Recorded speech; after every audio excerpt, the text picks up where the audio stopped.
هذا عامل النظافة في البلدية.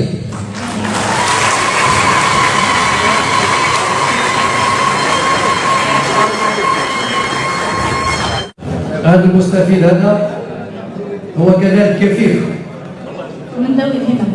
من ذوي الهمم. ألف ألف مبروك، تحية لهم.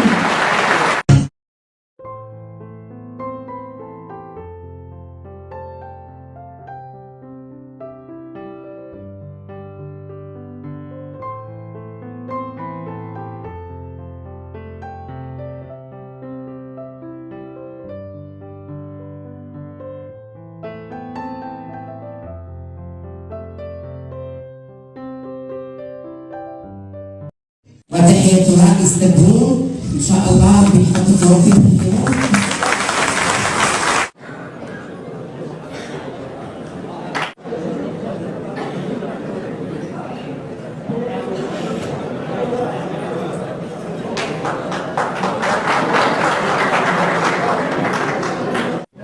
تحية الرئيس عبد المجيد تبون.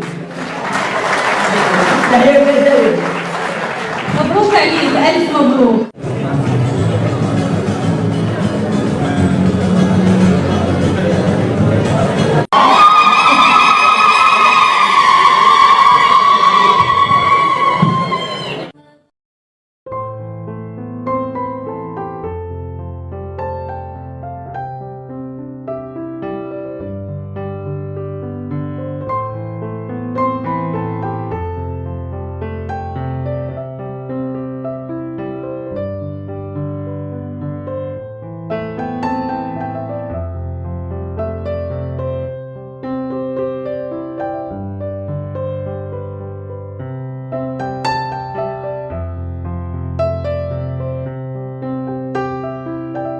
يوم كبير وكبير جدا، انها يعني يوم وطني بامتياز، انه يوم 18 فبراير اليوم الوطني للشهيد، وما ادراك ما الشهيد. واحنا يعني ارتئينا ان ندخل يعني في هذا اليوم وفي هذه المناسبة الفرحة إلى قلوب الوهرانيين والوهرانيات من خلال توزيع حصة سكنية معتبرة. هذه الحصة السكنية فاق 2500 سكن، وقلت باللي باش يعني أكبر حصة هي مخصصة للسكنات الاجتماعية، أكثر من 2200 يعني وحدة سكنية خصصت لهذا. ما ميز هذه الحصة هو أن العديد من البلديات استفادت من عملية التوزيع، فاقدية مثلا بحصة 500 سكن، وبلديات أخرى بما فيها يعني مسرغين ووهران. ما يميز كذلك العملية هو استمرارية القضاء على الحي القصديري الكبير الموجود على مستوى ولاية وهران وهو راس العين كما يعلم الجميع.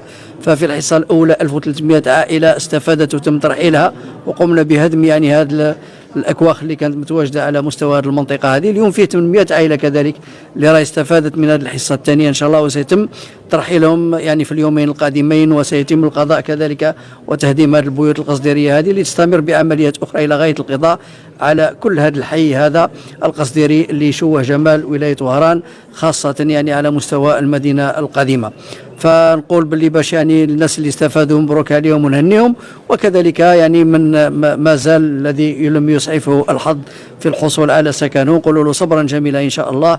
فالدولة الجزائرية ما زالت تواصل يعني تحت السياسة الرشيدة للسيد رئيس الجمهورية يعني دورها الاجتماعي من اجل التكفل بكل انشغالات المواطنين، بما في ذلك السكن والشغل وكل الامور الاجتماعية التي تهم المواطنين والمواطنين.